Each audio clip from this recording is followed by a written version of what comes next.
tolong dibacakan.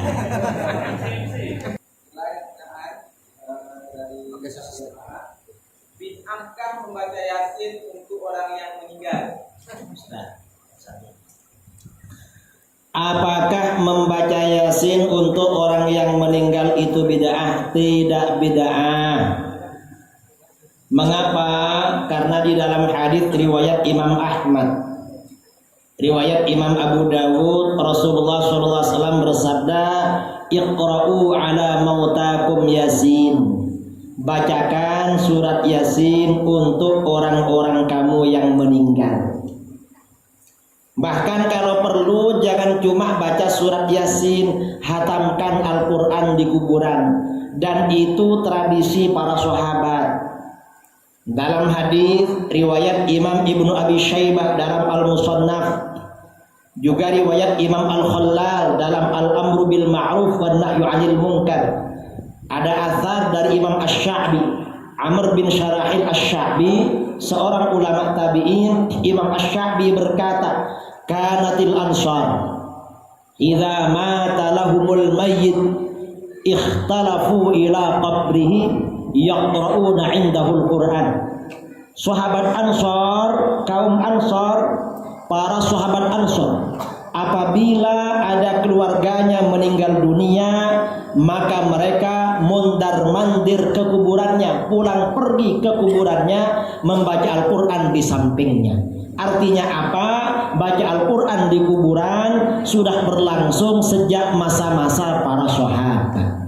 Karenanya kalau ada orang membid'ahkan baca Yasin di kuburan, berarti dia sendiri yang ahli bid'ah. Apa hukum zikir berjamaah setelah sholat? Zikir berjamaah setelah sholat bagus. Mengapa bagus? Setelah sholat itu, zikir itu sejak masa Rasulullah SAW dilakukan secara jahar. Jahar itu suara nyaring. Dulu orang-orang Wahabi membid'ahkan zikir nyaring habis sholat. Kita bilang pada mereka, kenapa kamu membid'ahkan zikir nyaring setelah sholat? Kata mereka, tak ada dalil. Sejak kapan kamu belajar dalil? Mengapa? Yang pertama kali zikir nyaring setelah sholat siapa? Bukan ulama Melayu, bukan Kiai Jawa, bukan Tengku Aceh. Siapa? Yang pertama kali baca zikir nyaring selepas sholat adalah baginda Rasulullah SAW. Dalam hadis riwayat Imam Muslim, riwayat Imam Al-Baihaqi dari Abdullah bin Az-Zubair radhiyallahu anhu, kata Abdullah bin Zubair, kana Rasulullah sallallahu alaihi wasallam idza sallama min salatihi yaqul bi sautil a'la la ilaha illallah wahdahu la syarika. Rasulullah sallallahu alaihi wasallam apabila mengucapkan salam dari salatnya, maka berzikir dengan suara yang paling keras, paling nyaring, la ilaha illallah wahdahu la syarika. Jadi Rasulullah itu suaranya nyaring ketika berzikir. Dan kata para ulama, Rasulullah itu kalau zikir nyaring. Mengapa nyaring? Buktinya para sahabat itu tahu zikir apa saja yang dibaca Rasulullah sehabis sholat. Coba Rasulullah zikirnya pelan, gak ada yang tahu. Begitu dalil ini disampaikan, ada Wahabi ngomong, kalau begitu imamnya gak apa-apa nyaring, terus makmumnya gak boleh. Kenapa gak boleh? Karena itu bid'ah. Kata siapa? Itu kan kata kamu. Sebenarnya yang benar bagaimana? Sejak masa Rasulullah, para sahabat itu kalau zikir suaranya nyaring. Ada hadisnya. Minta berapa hadisnya? Ini hadis super sahih, karena diriwayatkan oleh Imam Bukhari, Muslim, Abu Dawud, Tirmizi, Nasa'i, Ibnu Majah, Ad-Darimi, Malik, Ahmad bin Hanbal, dan lain-lain dari Ibnu Abbas radhiyallahu anhu. Ibnu Abbas berkata, "Inna raf'as saut bidzikri hina yansharifun nas minal maktubah kana ala ahdin Nabi sallallahu alaihi wasallam."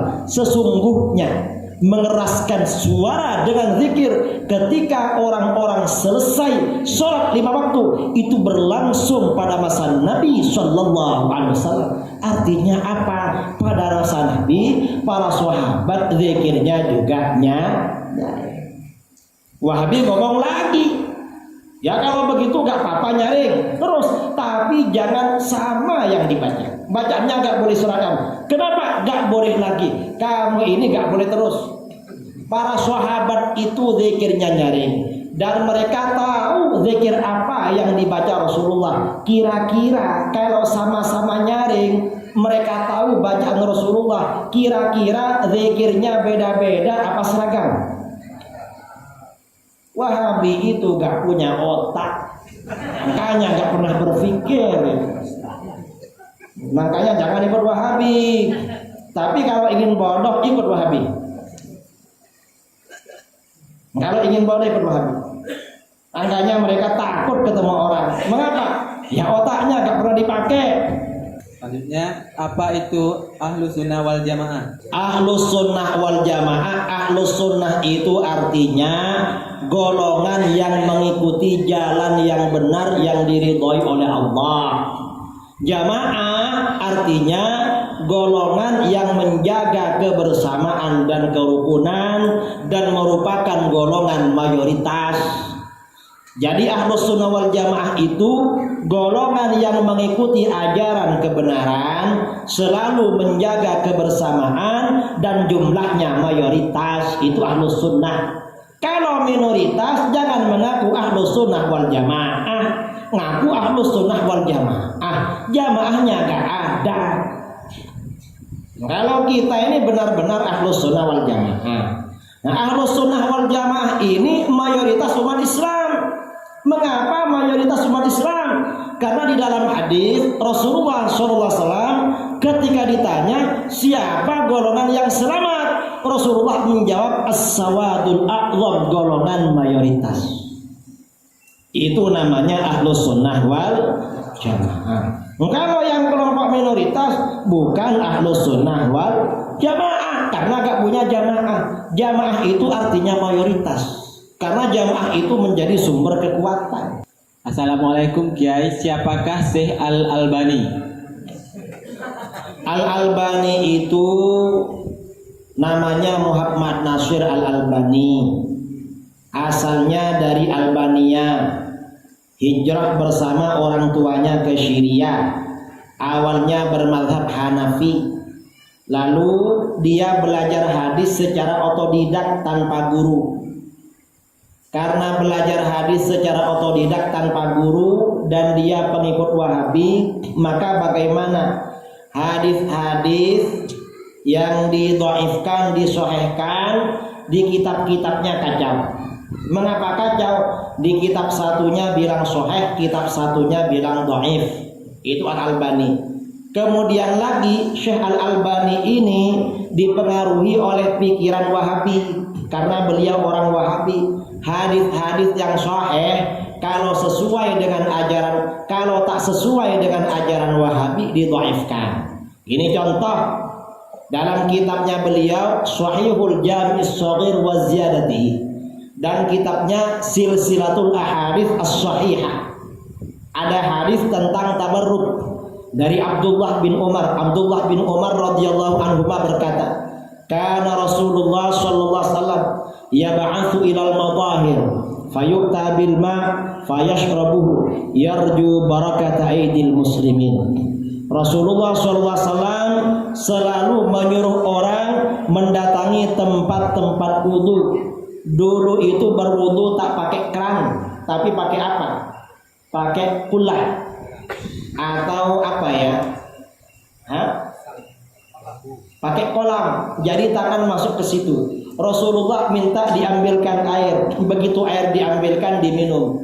Mengapa diminum? Yarju barakata aidil muslimin. Rasulullah mengharap barakah tangan-tangan muslim yang berwudu di situ.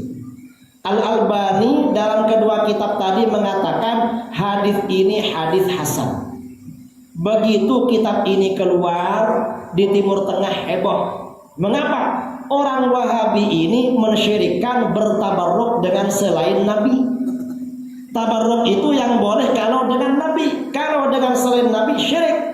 Ternyata di dalam kitabnya Al-Albani ada hadis Rasulullah bertabarruk dengan umatnya. Kalau menurut Wahabi berarti Rasulullah syirik. Karenanya jangan ikut Wahabi. Mengapa? Ajaran Wahabi itu implikasinya mensyirikkan Kanjeng Nabi. Akhirnya kata orang-orang Ahlus Sunnah, hai Wahabi, katanya bertabarruk dengan selain Nabi syirik. Terus ini di kitab guru kamu ada hadisnya dan hadisnya hasan. Akhirnya apa? Orang Wahabi bingung. Karena bingung datang kepada Al-Albani. Syekh, ini gimana Syekh? Ada apa? Menurut ajaran Wahabi, ajaran kita bertabarruk dengan selain Nabi syirik. Ya betul. Tapi Syekh di dalam kitabnya ini hadisnya sahih, hadisnya hasan. Mana kitabnya ini? Gampang. Gimana? Ngarang kitab lagi. Al-Albani ngarang kitab lagi, lalu ditulis di bawahnya hadis dhaif. Yang tadi bilang hasan, sekarang dhaif. Itu Albani. Makanya gak boleh ikut Al-Albani. Kalau ada buku lalu di bawah ada keterangan hadis ini sahih menurut Albani, ketahuilah ini buku Wahabi. Jangan dibaca. Kalau ketemu segera dibakar. Mengapa? Ini buku berbahaya. Pertanyaan selanjutnya, bagaimana jika bersalawat di dalam masjid dengan rebana? Sholawat di dalam masjid dengan rebana, main musik ya, main-main di dalam masjid itu, nyanyi-nyanyi di dalam masjid itu sudah terjadi sejak masa Rasulullah SAW. Asalkan rebananya rebana yang ini kan rebana yang lama ya. Kalau rebana yang lama gak apa-apa. Kalau rebana yang baru yang seperti Habib Syekh itu ulama khilaf. Sebagian mengatakan halal, sebagian mengatakan haram. Kalau pakai itu ya ikut yang halal saja. Tapi kalau bisa jangan di masjid, sebaiknya di luar masjid kalau yang gini di masjid gak apa-apa. Selanjutnya, Assalamualaikum Ustadz. Bagaimana cara kita, orang yang awam, menegur kawan kita yang dulunya aswaja, sekarang mengikuti ajaran yang sesat? Ya ditegur aja, kamu ini kok ikut ajaran sesat, itu bahaya. Diingatkan. Kemudian ajak pada kajian-kajiannya Ustadz-Ustadz Ahlus Sunnah. Di Pekanbaru ini ada Buya Zulhendri, ada Buya Al-Nof, dan ada Buya kawan-kawan beliau. Ajak ke tempat-tempat beliau. Siapalah biar nanti kembali lagi ke dalam Ahlus Sunnah wal Jamaah. Dan doakan agar mereka kembali menjadi lurus.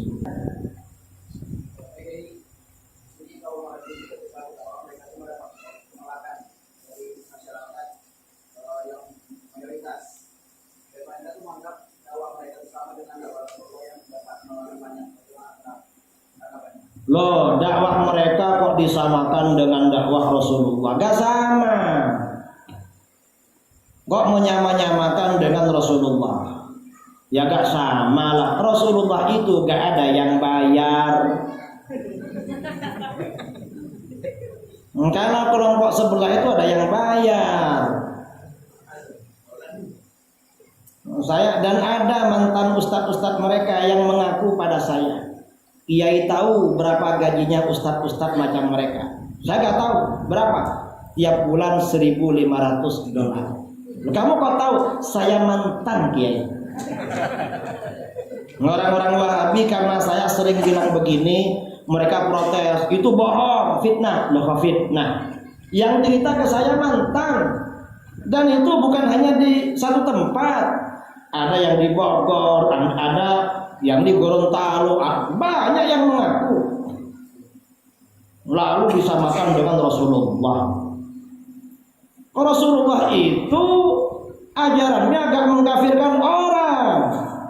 Mayoritas umat Islam tidak kafir. Kamu mengkafirkan, masa sama dengan Rasulullah? Gak sama lah. Rasulullah itu baca zikir untuk orang mati. Kamu gak mau baca zikir, gak sama dengan Rasulullah. Gak sama. Rasulullah ini mengajarkan tawassul, mengajarkan wasilah. Kamu mensyirikkan tawassul dan wasilah, dan kamu menganggap umat Islam yang bertawassul dan berwasilah lebih syirik daripada Abu Jahal dan Abu Lahab. Berarti kamu ini pengagum Abu Jahal dan Abu Lahab. Orang Wahabi ini pengagum Abu Jahal dan Abu Lahab. Makanya di kitab-kitab mereka dikatakan Abu Jahal dan Abu Lahab lebih bertauhid daripada mayoritas umat Islam yang bertawassul. Itu di kitab Wahabi. Saya punya kitabnya. Kalau Wahabi gak percaya, saya tunjukkan kitabnya. Kitab berjudul Kaifa Nafhamut Tauhid, karangan Muhammad bin Ahmad Bashmil, halaman 16 dan 17. Silahkan cek. Lalu bilang pengikut sama dengan dakwahnya Rasulullah. Loh, yang dipuji Abu Jahal dan Abu Lahab. Kira-kira ikut siapa itu? Kok muji-muji Abu Jahal? Saya gak menganggap mereka ikut Abu Jahal, tapi pujaan mereka Abu Jahal. Itu di kitabnya. Wahabi ini lahir di daerah Najd. Najd itu tempatnya Musailamah Al-Kadzdzab yang ngaku-ngaku jadi nabi. Dalam hadis riwayat Bukhari dari Ibnu Umar radhiyallahu anhu, Rasulullah SAW pernah berdoa, Allahumma barik lana fi syamina wa fi yamanina. Ya Allah, berikan keberkatan bagi kami di negeri Syam dan Yaman. Sahabat minta wa fi najdina ya Rasulullah, doakan juga berkah untuk negeri Najd. Rasulullah berdoa lagi, Allahumma barik lana fi syamina wa fi yamanina. Ya Allah, berikan keberkatan bagi kami di negeri Syam dan Yaman. Sahabat minta lagi, wa fi najdina ya Rasulullah. Najd Rasulullah doakan barakah. Rasulullah berdoa lagi, Allahumma barik lana fi syamina wa fi yamanina. Ya Allah, berikan keberkatan pada kami negeri Syam dan Najd. Sahabat minta lagi, wa fi najdina ya Rasulullah. Najd Rasulullah doakan. Rasulullah gak mau mendoakan. Malah Rasulullah bersabda, hunakaz zalazil wal fitan. Di Najd itu akan terjadi banyak kegoncangan dan fitnah. Wa hunaka yatlu'u qarnus syaitan. Dan di Najd itu akan muncul si tanduk setan. Kata para ulama, tanduk setan ini adalah ajaran Wahabi karena munculnya dari Najd. Setan itu musuhnya Rasulullah. Ada lagi? Ya ini, tenang, jangan emosi. Saya ini sudah berkali-kali menanggapi itu. Itu orang liberal. Yang bilang hijab tidak wajib itu orang liberal itu dananya dari barat. Barat itu maksudnya bukan Dumai, bukan Medan, tapi Amerika dan Eropa. Dananya dari Yahudi dan Nasrani. Memang dia pendapatnya aneh-aneh. Dulu dia pernah bilang poligami haram. Poligami haram. Padahal itu amalan paling halal. Diharam. Kalau nggak percaya, tanya sama Buya. Halal apa enggak poligami? Dia mengharamkan. Dia ini juga pernah berfatwa nikah beda agama lebih baik daripada kumpul kebo. Pernah bilang begitu? Enggak betul juga. Nikah beda agama itu tidak sah, termasuk zina. Kumpul kebo juga zina. Sama-sama zinanya kok dibilang. Justru kalau menghalalkan nikah beda agama yang tidak halal itu murtad. Ya, orang ini memang sering ngawur. Saya ini heran. Ada orang kemarin bilang hijab tidak wajib, tiba-tiba anaknya jadi direktur. Ada apa? Orang yang aneh-aneh itu dapat sesuatu biasanya. anaknya jadi ini jadi ini.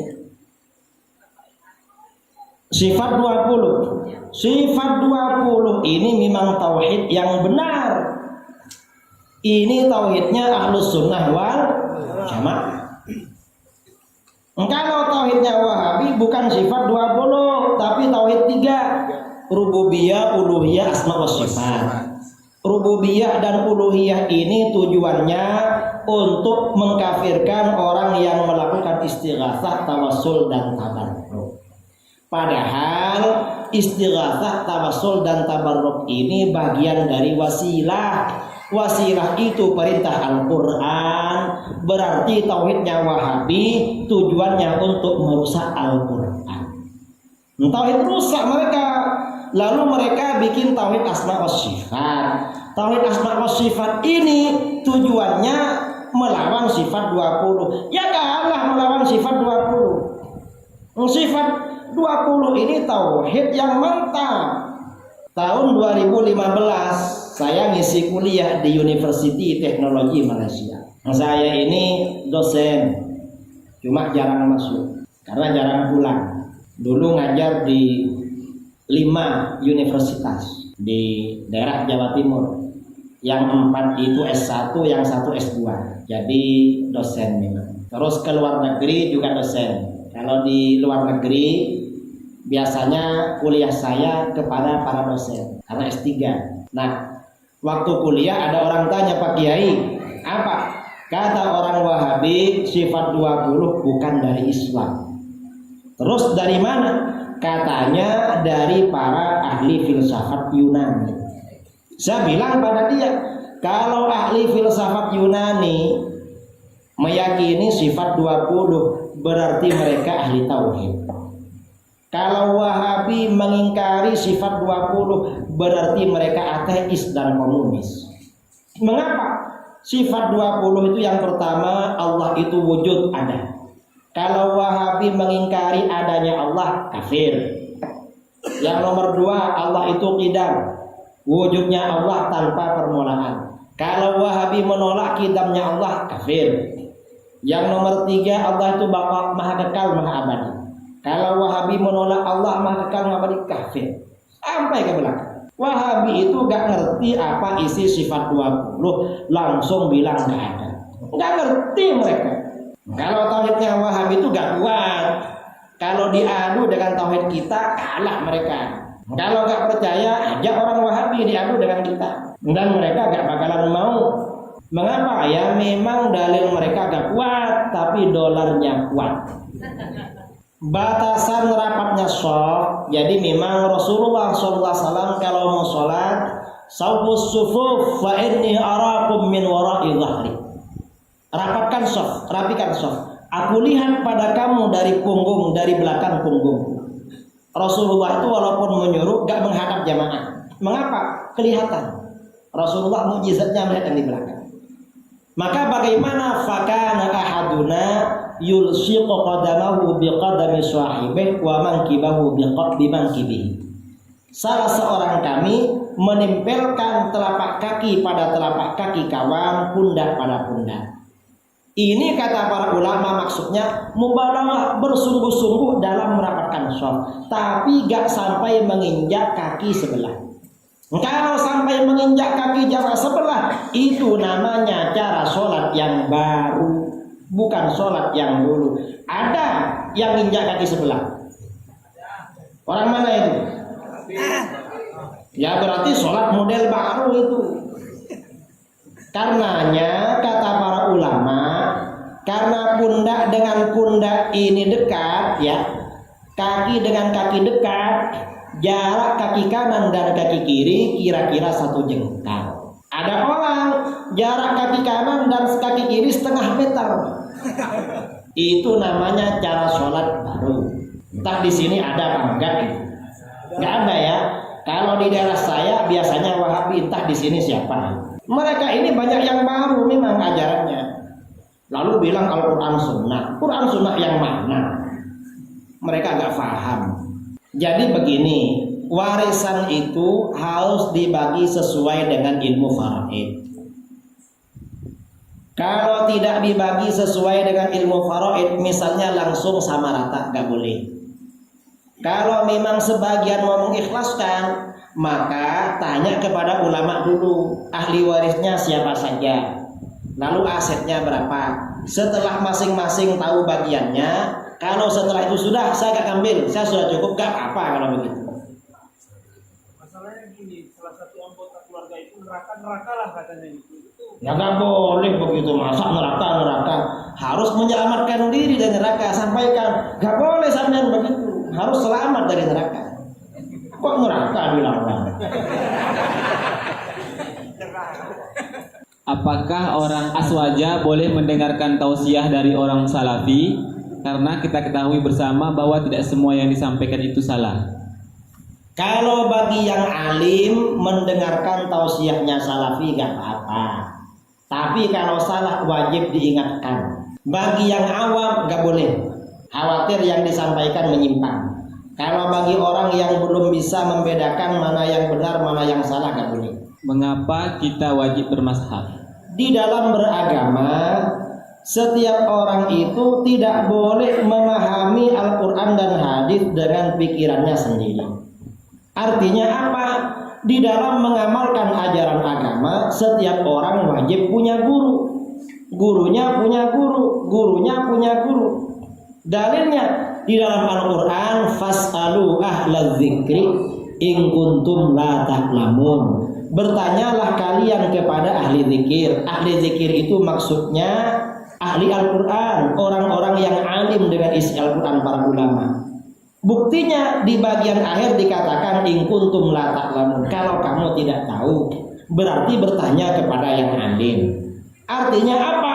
Dalam urusan agama, kalau terjadi persoalan, setiap orang gak boleh cari sendiri di dalam Al-Quran, tetapi harus bertanya kepada para ulama.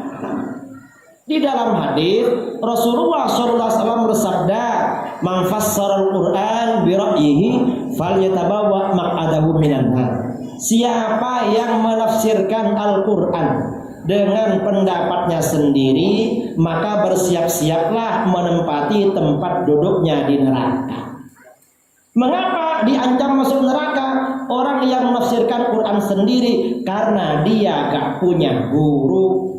Orang itu dalam beragama harus punya guru, gurunya punya guru, gurunya punya guru, sampai bersambung kepada Rasulullah. Nah, bermazhab ini sistem yang menjaga hubungan murid dengan guru. Kalau bermazhab, gurunya jelas. Makanya di dalam beragama wajib mengikuti mazhab agar gak kemana-mana. Ada lagi, sudah habis. Karena sudah habis, mudah-mudahan bermanfaat. Mudah-mudahan kita dijaga oleh Allah di dalam ahlus sunnah wal jamaah.